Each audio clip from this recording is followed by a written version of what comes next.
Hey guys, your boy Sean Bellamy back with you another video here on my Fly Eagles Fly channel, and yeah, I'm gonna give you guys my quick thoughts on the Philadelphia Eagles releasing wide receiver Greg Ward, and I'm still hoping and praying that there is another guy in that wide receiver room that they are going to let go or find a way to trade him for a bag of chips. I don't know, but you all know what I'm talking about in a second. But yeah, you guys, like I said, new episode here on my new video here on my Fly Eagles Fly channel. And yes, the Philadelphia Eagles did let go of wide receiver Greg Ward. The Philadelphia Eagles, just like all the teams in the NFL right now, are trying their absolute best to get to that maximum 53-man roster, which you're supposed to have in NFL rules regulation before the season does start next week. I believe that's September 11th on Sunday. The season officially starts, the regular season to start. So you're supposed to have 53 guys on your roster by the time that happens. So there's going to be plenty of cuts. There's tons of cuts that happen today from the Eagles. As a team, every team around the league, everyone's making a lot of cuts. Some people are signing guys. Some people are looking to trade. Some teams are looking to trade guys. It's really a really tough moment for a lot of these players that did bust their butts to get to this point and knowing they're making a cut to that 53-man roster. It's not the end of the line. I mean, obviously, someone can still battle their way back. Some of them, go play other places like overseas and stuff. Like, there's plenty of options for these players. I always see people make just because you don't be in NFL, you didn't make it, which is not fair. There's plenty of other opportunities for these guys to continue to play football and do what they love to do, but that's besides the point. I digress. So yes, like I said, Philadelphia Eagles, one of the guys they did cut was Philadelphia Eagles wide receiver Greg Ward. Greg Ward was a fan favorite. I loved Greg Ward. I thought he was a pro's pro, a dude you can just go out there and put out on the field. He do what he can do. Definitely when you line up in the slot and everything. I did forget what year that was where the Philadelphia Eagles had Carson Wentz, and I think it was the year the Eagles had so many injuries at the wide receiver position that we just had guys we took from the practice squad, like Travis Fulgham. I think Greg Ward, was the practice squad. Just dudes we had out there and just threw out there in the field. And Carson still ended up throwing for 4,000 passing yards, and none of the wide receivers on the team, on the active roster, the 53-man roster, had over 500 yards. And I think Greg Ward is one of those dudes that really came alive near the end of the season that helped the Eagles, I believe, make the playoffs that year. Again, I forgot the year it happened, but that was a very strange year. The Eagles were such up and down in the last 4 or 5 weeks of the season. They just started winning in the most weird fashions. But Greg Ward was a big part of that. And like I said, he became a fan favorite. A lot of fans thought he was going to be an Eagle for a while. Now, when I heard the news he got released, I was a little frustrated and pissed. Like, dude, come on, man. Crowd loves him. Fans love him. I'm pretty sure he's busting his tail there in camp and all this other stuff.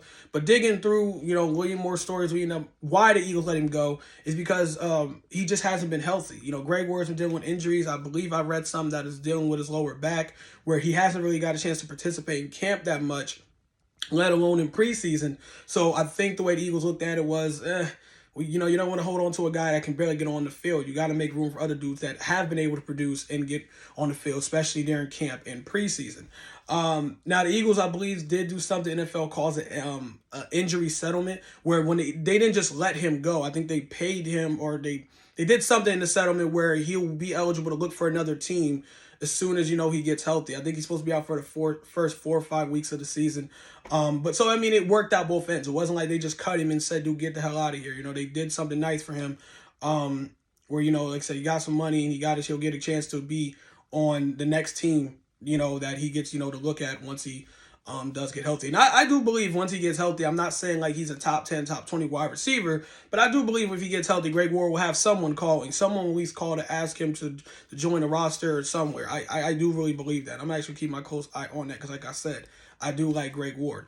But yeah, so again, first when I heard the news, oh man, this is some BS, man, why you let him go? But like I said, I understand with the injuries and guy really can't get on the field. I get it. I am frustrated though, because that means there's still a chance that there's one guy on the team, wide receiver by the name of Jalen Reagor, who I believe Greg Ward is definitely better than. If healthy, I definitely believe Greg Ward is better. That's why I was immediately jumping out of my seat when I was like, wait a minute, why would we choose to keep Jalen Reagor over Greg Ward? Greg Ward is clearly the better wide receiver. But no, like I said, with injuries, I get that. But with Jalen Reagor and kind of surviving another day, yeah, he's still a Philadelphia Eagles wide receiver. A lot of people have been asking me, or at least from the Eagles groups have been asking me, what is my thoughts on us keeping him over Greg Ward, I got to keep telling people, man, there's really not much else to it. Like I said, Greg Ward, there was a good reason why we had to let go of Greg Ward, and I'm still holding out hope that the Eagles trade Jalen Reagor. I really hope Howie Roseman is not trying this whole, trying to still prove that this pick made sense or anything. Because, again, if you look at our roster, I do not believe he deserves to be. I'm talking about Jalen Reagor deserves to be on the 53-man roster, dude. I just don't believe it. There's a wide receiver out there that we've been seeing through camp and through preseasons about a wide receiver. His last name, go look him up. Last name is Cain, C-A-I-N. This man has actually been doing a lot of, good things. And I've watched some preseason games with him this year, and if you go through and look at the reports about camp, a lot of people like Cain. So, I really don't know, again, what else I need to say. The Eagles need to find a way to get rid of Jalen Reagor. I keep thinking, man, just give him for a bag of chips. Obviously, if Howie is shopping around, he wants to find the best deal. But I don't know what the trade value is possibly going to be. This will frustrate me if I see reports that we keep him because, Howie was asking for some outrageous offer for dude. You're not getting a first. You're sure as hell not getting a second. I don't know if you're going to get a third for him. I honestly think it's going to be a 4th, 5th, or 6th. And that might be for next year's draft. I'm telling you, I don't know. Again, I'm not going to say how he's not trying, but I hope he's not asking for nothing outrageous because there cannot be that many suitors lining up at the door asking for Jalen Reagor services. I just can't see it. At least not this, like I said, now. And again, don't mean it personal, but I just don't really see what's the holdup. He should have been, I guess it's very immature to think maybe, to think that he should just be cut because obviously you know what I mean, we have plenty of days left for the 53-man roster to finally get finalized. So again, what I'm maybe in a positive thought is maybe that Howie is shopping him around before they decide to just cut him loose. But if they somehow put him on a 53-man roster, I don't know what the freaking say. I don't know how he makes the cut past a couple wide receivers. Like I said, that's he's jockeying for position. He did not show anyone really anything during the preseason or camp anyway. I don't know. He just needs to go. I keep telling you guys that. I know it sounds harsh, but I'm serious. I do believe he can go ball somewhere else, cool, but it's just not going to work in Philadelphia. Now, the only other way I do see him being on the roster that I will be okay with, I guess, is if he does be on the practice squad. Like I said, that's not the 50-man roster. They can call him up just in case, God forbid, it does not happen, but there's injuries, in the wide receiver team. Please do not let that happen, football gods. Please let us be healthy this year.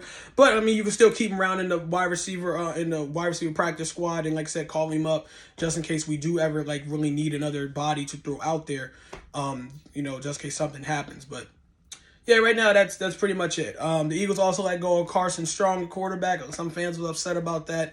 Some people say he did well in the preseason. Others said he wasn't really that good. And again, I know it's a lot of people didn't want us to get rid of a quarterback just in case Jalen Hurts is not the guy. I'm not listening to those negative-ass people. Listen, obviously he did not impress enough. That's all I got to say, man. These coaches know what they're doing. Sometimes you just got to, you know what I mean? You got to thin the fat. I don't know I forgot what the saying is. But yeah, there's been other cuts as well. There's going to continue to be other cuts. And there'll probably be signings here and there. I did hear news. I was going to make a video, but I'm not because I don't really think this might happen. But Tony Jefferson, for the safety for the Baltimore Ravens, he got let go by the Baltimore Ravens. And Tony Jefferson's no bum. But, and a lot of Eagles fans, I say but like that, but Eagles fans would say, don't you think we should get him? That would really help our safety room. The problem with that is Tony Jefferson, he's been hurt. You know what I mean? I think he's 30 years old now. I'm not saying that's super old or anything, and I'm pretty sure he's still good and in good shape, but it's just the injuries, man. It's unless maybe the Eagles can get him on a cheap 1-year deal, maybe, but it's just I don't know. It seems like the Eagles really are sold on Mike Epps, Mike Epps. Wow, I said Mike Epps. Sold on Epps, our safety. So I don't know, man. I just think maybe we have to just ride out with the safety room that we got. I still believe that is one of our weakest positions. Until obviously proven otherwise, but yeah, I don't know. I have no idea. But if we don't go after Jefferson, I'm not going to be upset again. That is injury. Like I said, a man of injury issues. And, you just got to, sometimes you got to ride out what you got. But yeah, again, the video took way longer than it should have. You guys know I could ramble a lot. Just keep talking. But yeah, we let go of Greg Ward. Sad, but not shocking when you look at it from hindsight, 2020. And yeah, Jalen Reagor's still here, which I'm not happy about. So hopefully that means for, some down the road, I'll be able to make a video that he's gone. Here's hoping. I'm out, you guys. Peace.